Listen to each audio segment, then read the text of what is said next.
mwabale kwekuumira ku mukutu gwa Uganda Lifestyle.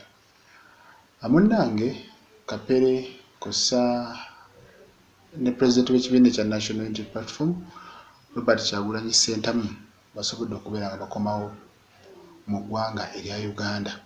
Bano nno baaniriziddwa abantu abawerako era nga ne Mama Trump abaddewo kosa ne Baby Kyagulanyi Itungo okusobola okulaba nga babaaniriza.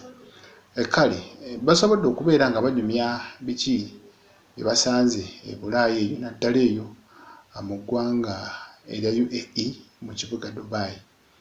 Ono yali yamusaba n'amugamba munnange mu byonna byonna by'oba onkolera nkolera ekyamagero nange nnenye ku nnyonyi. Ne Robert Kyagulanyi Ssentamu teyali mubi era n'akiteekateeka mu bunnambiro era ne kibaawo. Okuva yakyamusaba wadde wakayitawo emyezi 4 era kino eno kisobodde okubeera nga akituukirira.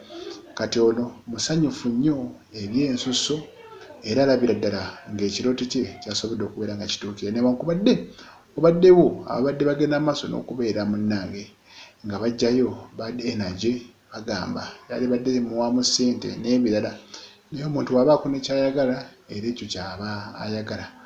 Abali batravelizeeko okugenda ebweru naddala nga muyita mu first class mubimanyi. Kati Kapere yatravolinze first class katrand nekyo kibeera kya njawulo.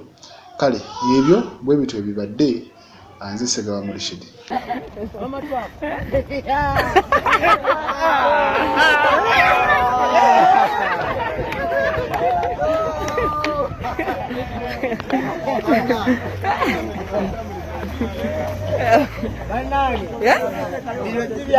Byosaba Mukama abikola ki? Byakuwa abikola Mukama teerabira banaku teerabira baddu be.